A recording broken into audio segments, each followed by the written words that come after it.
Welcome to Fargo Talks Fargo, an unofficial podcast on the FX television show. Fargo Talks Fargo is hosted by me, Bill Lempe, and my buddy Charpie. Sponsors for this season of Fargo Talks Fargo are TAG, celebrating Fargo and the Midwest community through t-shirts, art, and graphics. For more information, visit tagfargo.com. And Fargo Brewing Company's Wood Chipper India Pale Ale with its bold hop flavor and velvety body. Grab a pint or visit them online at fargobrewing.com.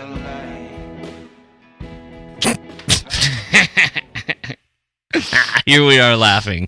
This is the open of our show, just you and me laughing about eating the blame.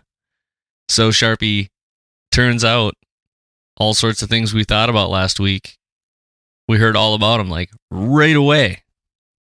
There was They just cut right to the chase on that. You're drinking a PBR? You can't, did you just digress, like, right off the bat, just because you saw, this is what I have at my house. Yes, I got a PBR tonight. I'm drinking a wood chipper. I wish I had some. I'll have some tomorrow night. Now I have to cut that whole scene. No, you don't. It's the Hotdish. It is. You're right. It's the Hotdish. Here we are, episode 4, like you said. Yeah, so we flash back to 1987. Theories confirmed. Yeah, that was great. And I was a little wrong on the thing. There was no dog discovering it. But that's okay. No big deal. So, Stavros Milos traveling his wife, what's her name? Helena, right? She could be. She's just riding him in the car, too. Everything, it's like, there's, like, is there a wife on this show who doesn't treat her husband like crap? Yeah, that's not really a Midwest thing. Maybe I know, everybody up here is pretty nice, but I'd say that so far, that ice scraper is the Easter egg of the season. I wonder if this is where they will. I wonder if this is where they'll divert it, though. I mean, really, what else are they going to show us? What was left? I don't know, unless they go back to the whole Sioux Falls thing that they keep referencing. Yeah, who knows? I know. But I don't think if I would have seen an ice scraper, I don't know if I would have ran to it like there was buried treasure underneath. I would have been like, yeah, but it was this little like scraper. red. It was this red post in the middle of a crucial moment for him. That's right, and he is a religious man, so. So all of our religious mumbo jumbo definitely has a point here, and it's very obvious that Lauren is playing on all sorts of the plagues, the blood, the locusts, and all that kind of jazz. But overall, how do you feel about this episode? I feel like coming off last week's episode, I'm not at all disappointed. It was just last week was so heavy.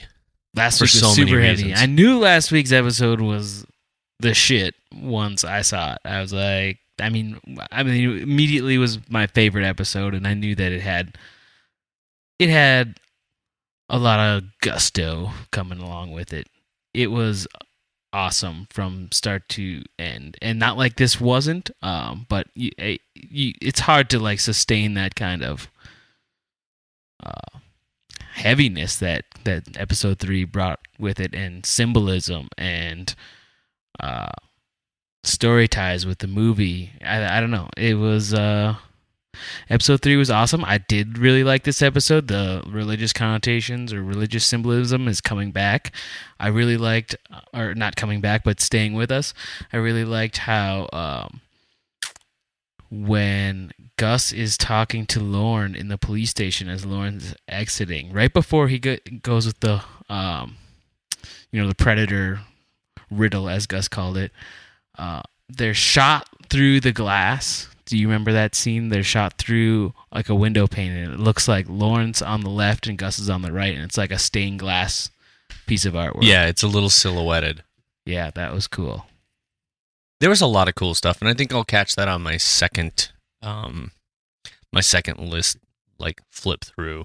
I just want to come back on the religious thing really quick, because I keep thinking now that this what if you're wrong and they're right thing, not only is the fish are very central to Christian themes. Yeah. And we did have somebody, Sam from our Facebook page did ask, what's with the fish? He's like, he's kind of noticing them that that they're elsewhere as well. And we also got somebody who had sent us a note on Facebook, kind of pointing out some of the things that we have been talking about. But I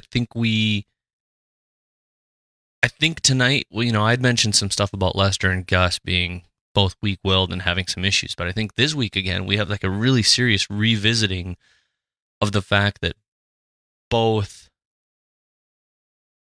Molly Solverson and Gus Grimley, just like the dipshittery above them is such at an all-time level of just, those people have no vision, like no clarity of any deep thought.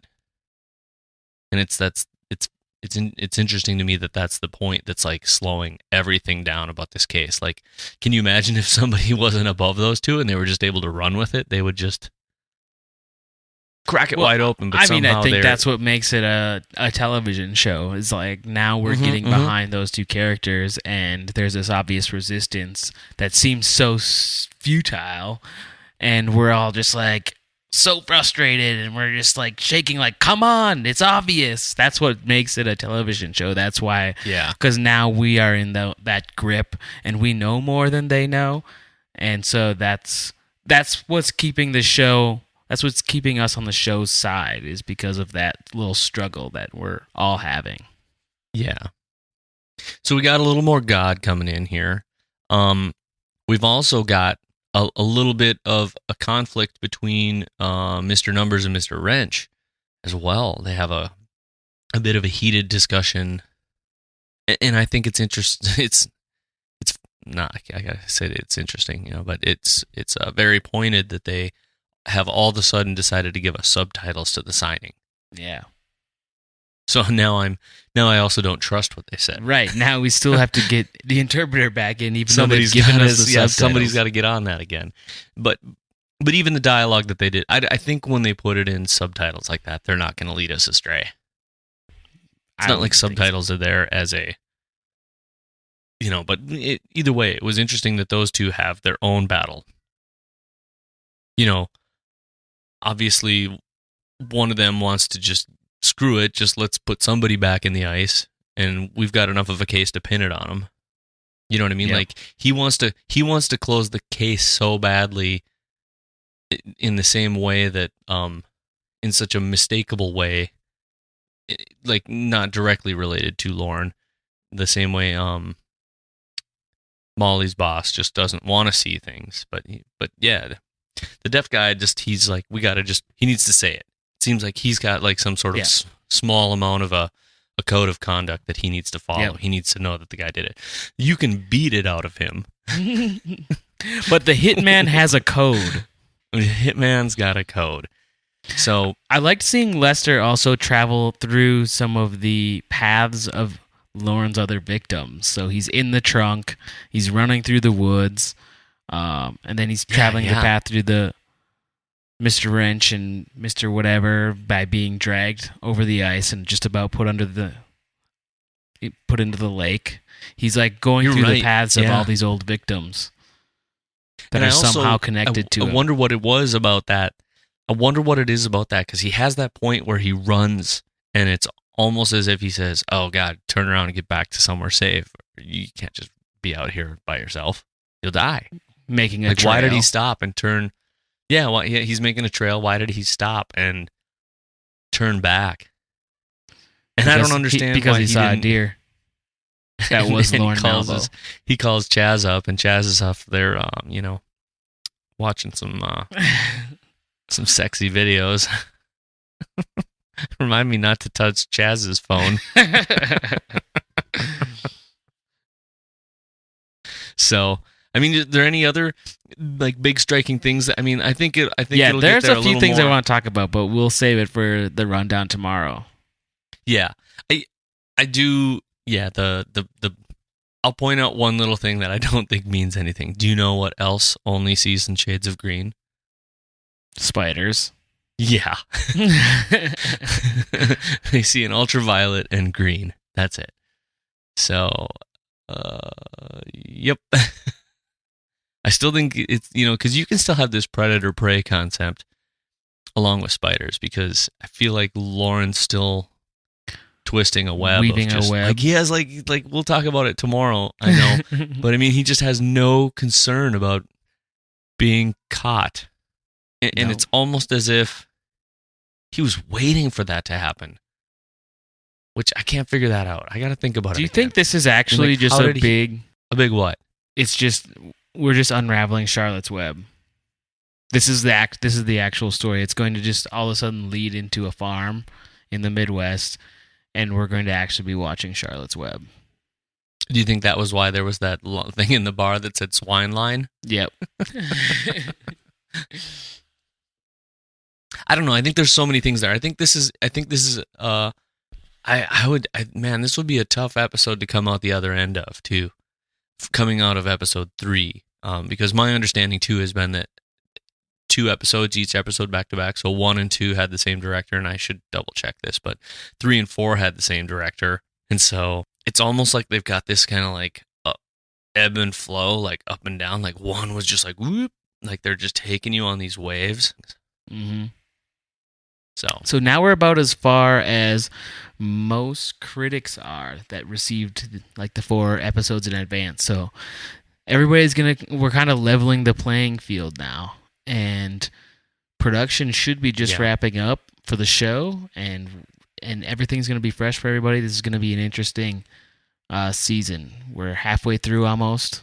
Now we're all in the dark, and we'll see what happens. Yeah, I can't wait to see what people say about some of these things now.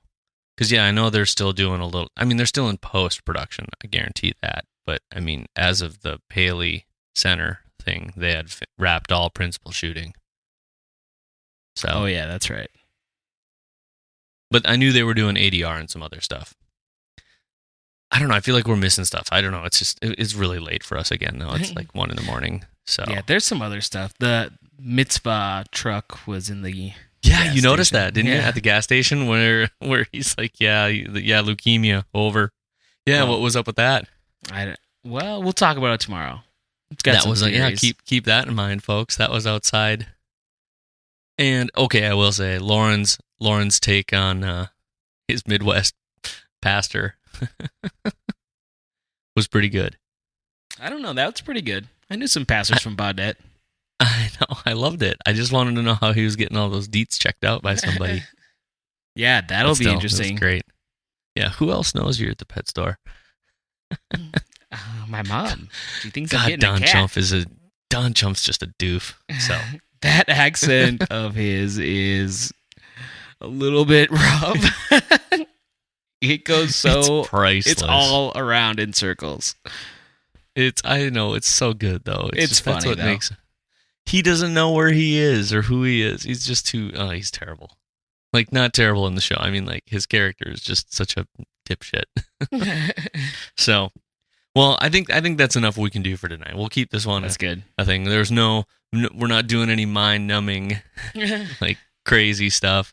Tomorrow we'll tell you about what eating the blame is about. Mm-hmm. We'll get some sort of Buddhist koan for you, because it's either Buddhist koans or parables or stories and connections to the Bible. And so next week on Fargo Talks Fargo Theology Hour. Mm-hmm. So anyway, well, let's do it, and then we'll hook up tomorrow night. Sound good, Charpie? Yep, sounds good. All right, thanks for listening, everybody. Later.